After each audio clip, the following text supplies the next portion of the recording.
조선의 26대 왕이자 대한제국 초대 황제 고종.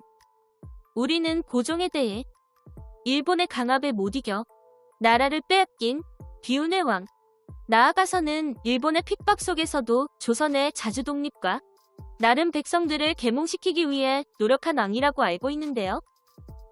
하지만 정말 그럴까요?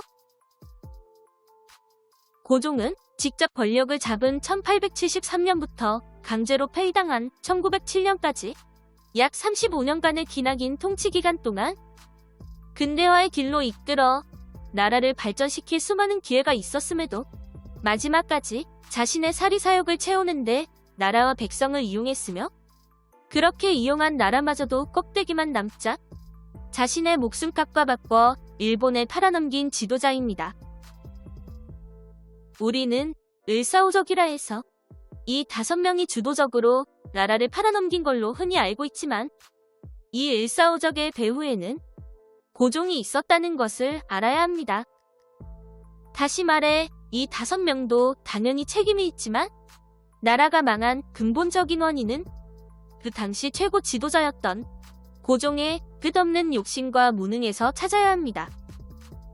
그럼 고종은 어떤 지도자였을까요? 함께 알아보도록 해요.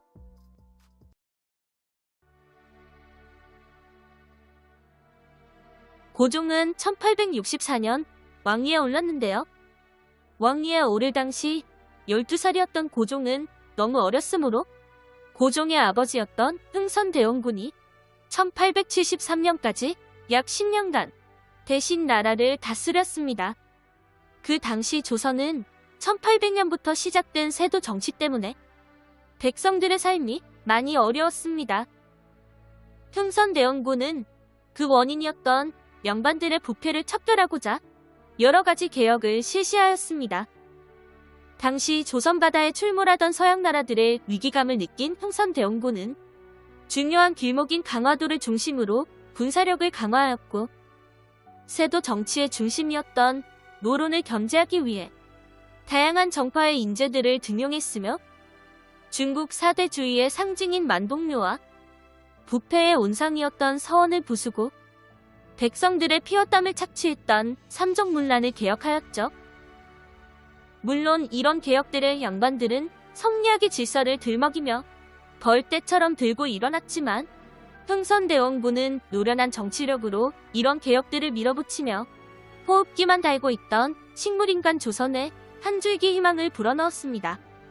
하지만 기득권 세력들과 아슬아슬한 줄타기를 하던 흥선대원군은 임진왜란 때 불탄 후 근 300년간을 폴버트로 방치한 경복궁을 무리하게 다시 짓기 시작하였고, 그 사업에 수많은 인력과 예산을 쏟아붓는 실책을 저질렀습니다.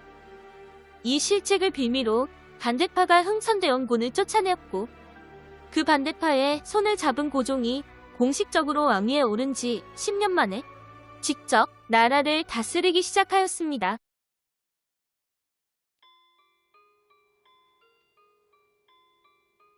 이제부터가 본격적인 고종의 이야기입니다. 그는 모든 정책을 아버지와 반대로 행합니다.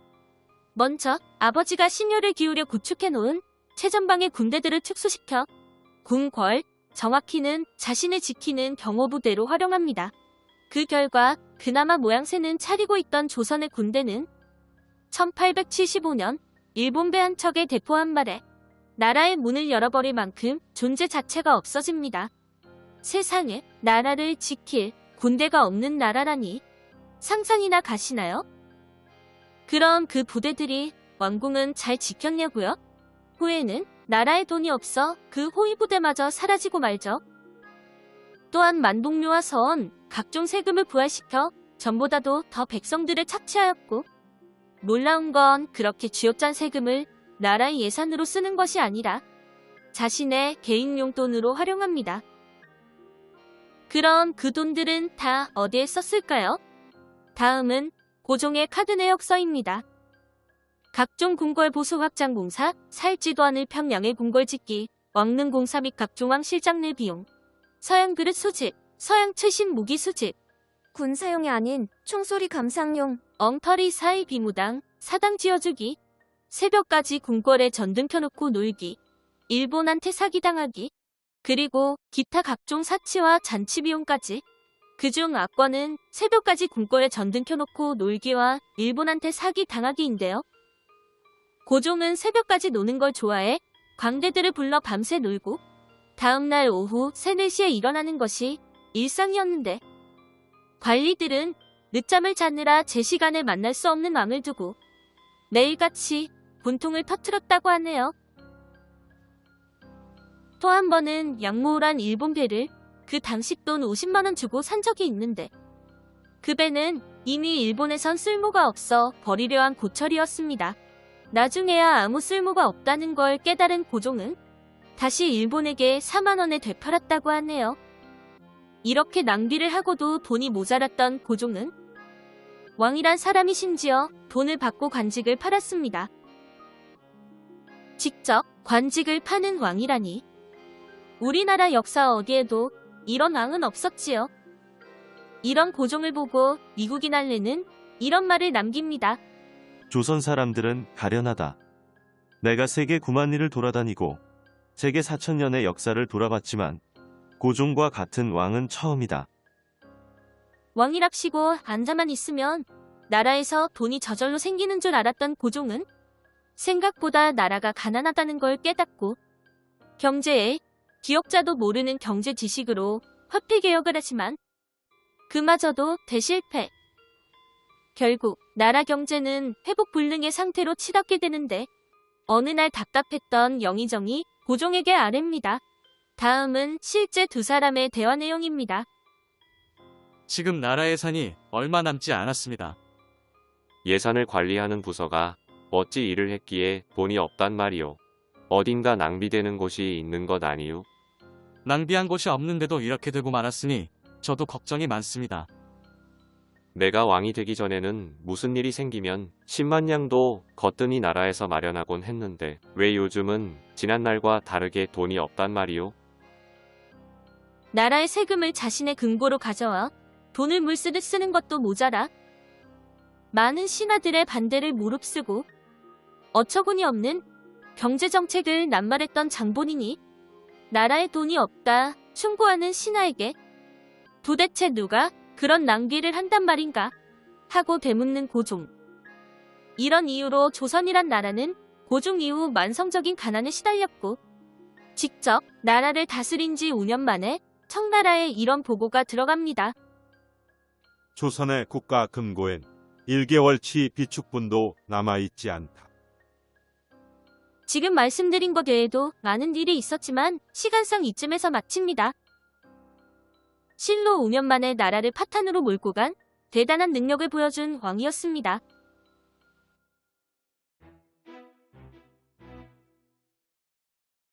앞에서 살펴본 것처럼 고종은 자신이 부패하고 무능했기에 필연적으로 자신과 똑같은 부류들을 곁에 둘 수밖에 없었고, 그중 자신의 부인이었던 명성황후와 그 집안 사람들은 그야말로 썩을 대로 썩은 조선판 악의 축이었습니다.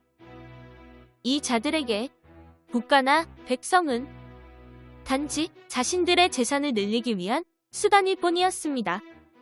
그중 민영기라는 사람은 얼마나 많은 재산을 수탈했던지 중국 신문에 그 당시 조선, 중국, 일본을 통틀어도 손가락 안에 드는 부자라고 소개될 정도였죠.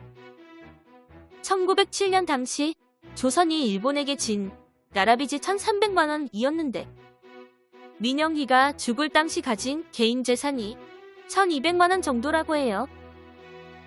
그 와중에도 한 줌 남아있던 조정의 충신들은 아무리 바른 말을 해도 고종이 듣질 않자 하나, 둘, 조정을 떠났고, 고종은 그 빈자리마저 민씨 집안 사람들로 채우기 시작했습니다.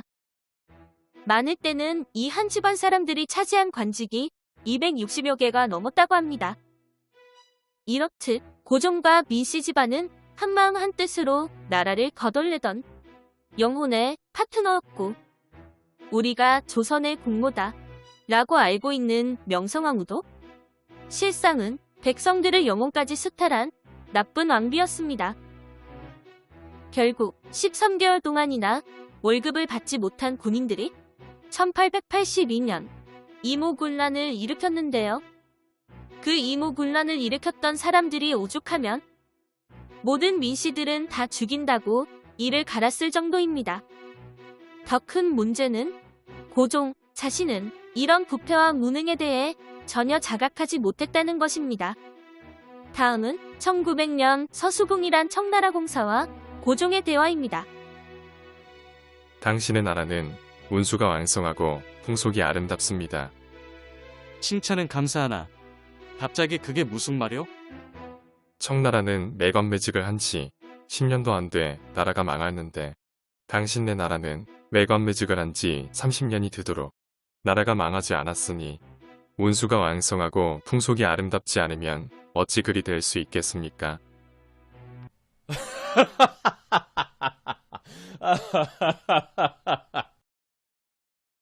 이걸 칭찬으로 들은 고종은 부끄러움 없이 크게 웃음을 터뜨렸고 그 모습을 본 서수붕은 밖에 나가 사람들에게 이렇게 말했다고 합니다. 조선 백성은 슬픈 민족이다.